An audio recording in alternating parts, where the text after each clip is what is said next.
हज़रत अबू बकर सिद्दीक का ज़माना था तो एक शख्स मुल्क के शाम का रहने वाला, बड़ा कर्जा चढ़ गया उस पे, तो वो हज़रत अबू बकर सिद्दीक के पास आया, कहने लगा आप अमीर भी हैं और अमीर भी हैं, दोनों बातें। एक अमीर ये है कि मुसलमानों के सरबराह हैं और दूसरा अल्लाह ने आपको माल दौलत भी अता फरमाया है, तो मेरे ऊपर कर्जा चढ़ गया है तो मेहरबानी फरमाए। वो कहता है हज़रत सिद्दीक अकबर ने मेरा हाथ पकड़ा, घर के अंदर ले गए।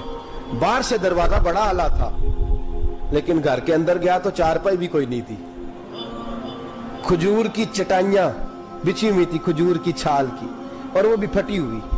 फरमाते सैयदना सिद्दीक अकबर ने बिठा लिया मुझे और मुझे कहने लगे यार तुझे एक अजीब बात ना बताऊं? तो बताइए।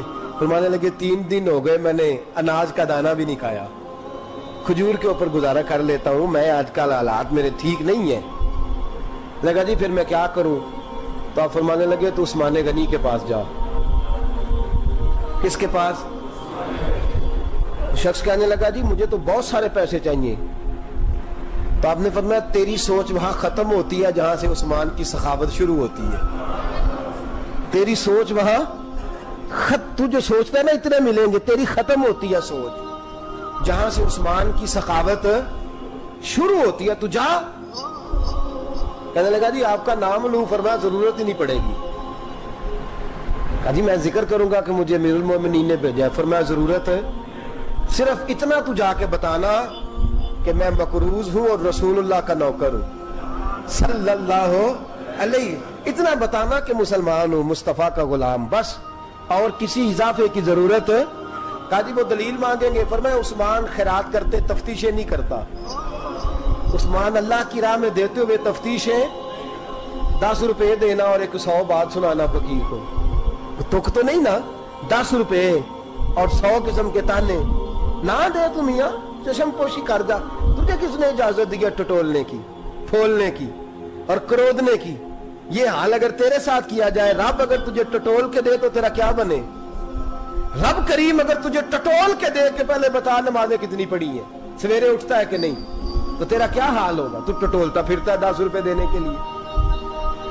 हजरत उस्मान गनी की आदत नहीं। वो शख्स कहता है मैं चला गया, पूछता पुछाता दरवाजे पे पहुंचा, दरवाजे पे दस्तक दी तो हजरत उस्मान गनी के अंदर से बोलने की आवाज है, अपने बच्चों को डांट रहे हैं। कहते हैं ओ यार तुम लोग शहद के अंदर, दूध के अंदर शहद मिला के पीते हो, खर्चा थोड़ा कम करो, इतना खर्चा तुमने बढ़ा दिया है।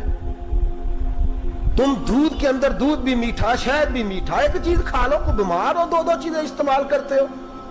कहते हैं मैंने कहा अबू बकर तो बड़ी बातें बता रहे थे, और इस किस्म के कई वाकयात उस्मान गनी के साथ हुए। वो तो बड़ी बातें बता रहे थे और ये आदमी दूध शहद से लड़ाई कर रहा है और मुझे कई हजार दिरहम चाहिए, दिनार चाहिए, मुझे दे देगा? फरमाते अब वो डांट के बाहर आए, मैं दरवाजे पे था, आते ही कहने लगे मैं आया ना तो जब मैंने अस्सलामु अलैकुम कहा तो वो समझ गए मैं मुसलमान हूं। कहते वालेकुम कहा तो पहला जुमला उन्होंने जो बोला वो उनके बड़ेपन का मुजाहरा था। कहने लगे बच्चों को एक बात समझानी थी, आने में मुझे 1.5-2 मिनट लग गए, तू दरवाजे पे खड़ा रहा, मुझे माफ कर देना। बड़े लोगों की बड़ी बातें, बड़े लोगों की बड़ी बातें, इतना बड़ा कद है उतना बड़ा इखलाक है। कहने लगे तुझे एक बात बच्चों से करने लग गया था, तुझे इंतजार करना पड़ा, जरा दरगुजर करना। कहते फिर उन्होंने दरवाजा खोला, जो उस वक्त उनका माहौल था हवेली का, ड्राइंग रूम का, जो भी, मुझे बिठाया। कहते हैं मेरे लिए जो पहली चीज आई वो दूध के अंदर शहद डाल के वो लाए।